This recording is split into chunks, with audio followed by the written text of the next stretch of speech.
Right now, it's time for Afternoon Headlines, sponsored by Ram Trucks, built to serve. Now that Kellen Moore is with the Chargers, Jerry Jones confirmed that Mike McCarthy will be the one calling plays for the Cowboys next year. Take a listen.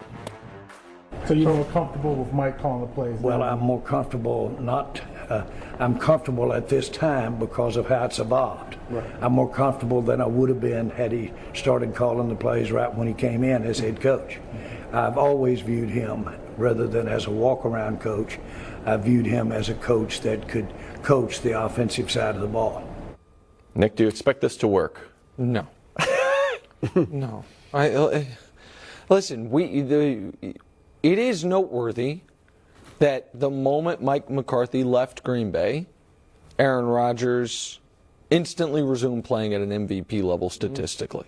Now, it is also noteworthy that we now have some evidence that some of the playoff failures when McCarthy was there, Rodgers probably needs to bear more of the brunt of that than maybe a lot of people were willing to give him. But as far as the knock on McCarthy's time at the end of the Packers was that it was essentially a system that relied on the talent of the players to make plays and get open rather than scheming guys open. Right. And I think a lot of people thought one of the few edges the Cowboys had was Kellen Moore's system created the openings, created easy passes, created at least, now Dak also throws a lot of good tight window throws and some bad tight window throws, but that Kellen Moore system was an edge for them. And now you're asking a guy who, in my opinion, Brew, at times seems like he's juggling a little too much already when it comes to in-game situational coaching to take on play calling.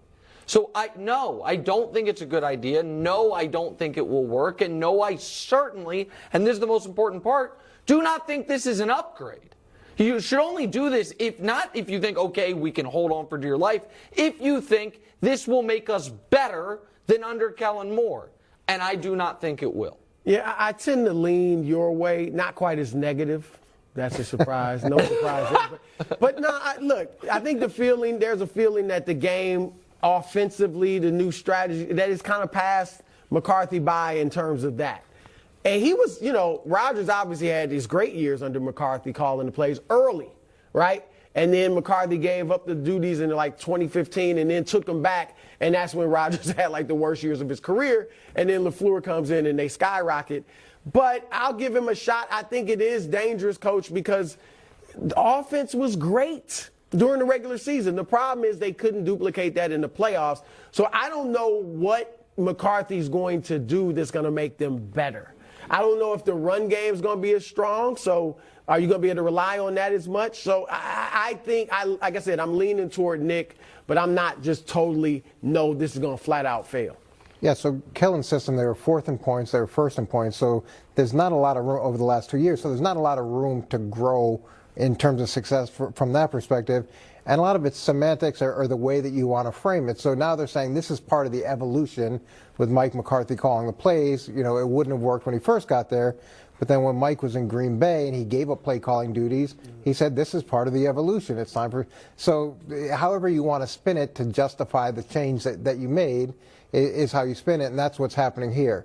Now, they're going to go to a West Coast system, which is what Mike has done. They're going to go to Mike's terminology because he needs to be comfortable with it. So now the whole offense has to learn that and has to become comfortable with it. So there's going to be some growing pains there. And he hasn't really called plays in a little while, so it's going to take Mike some time to get back into a rhythm. But he was good at it when he did it for a long period of time, and they're banking on him being able to draw on that to hopefully get an upgrade. But the amount of space for upgrade is very small, so it's hard to make this to legitimize it. And you might as well just say they want to make a change because that's what they want to do. I'm ready to change. I listened to your arguments. I'm ready to make a judgment. Not going to work. It's definitely not. That was cogent analysis. There's no way that's going to work. It's not going to work. No way that's going to work. A combo platter of news here. Calvin Watkins saying Jerry Jones wants to draft a QB. Cooper Rush, a free agent now. And Stephen Jones saying this, quote, Dak is going to be our guy for hopefully the next 10 years. You say it's a long time because he's already played 6 or 7, but I think Dak will play that long because he takes care of himself and he's driven to be great. And we fully expect him to be here for 10 years. What was your reaction, bro? Well, it's the right thing to say as long as you don't give him another contract. As long as you don't put the money behind You wouldn't those give words. Dak another contract? Not right now. Not right now. He's got 2 years left on his deal. Play it out. See how you look. This is the NFL. I mean, it's not about making a guy, oh, let's make him feel comfortable. Go out there and prove it. Now, I wouldn't give him up. I'm not saying if they don't win the Super Bowl in 2 years, I'm getting rid of him. I'm not getting rid of Dak Prescott unless I have a better plan. Well, there isn't one. And they're going to, maybe they draft a quarterback, and who knows, Dak, you said it earlier, 4th round pick, so maybe you get somebody that surprises you in the draft. I'm not looking to move on from him. I'm just saying I'm not like giving him a contract extension now.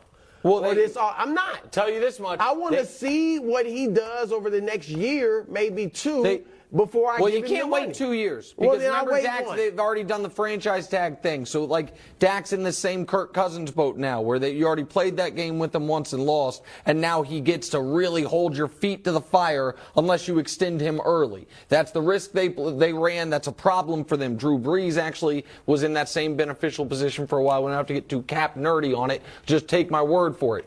Here's the deal. Dak Prescott might be the best quarterback in the NFC. Right now, so you can say Jalen. If you want to say Jalen's better, fine, that's fine. I think we need to see a little more from Jalen. But let me back it up then.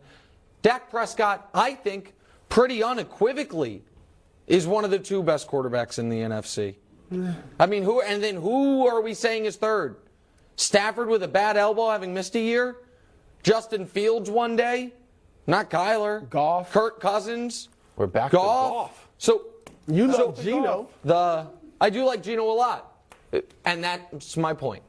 Is if you're in the AFC, you can look at Dak Prescott and say, gosh darn it, good but not good enough.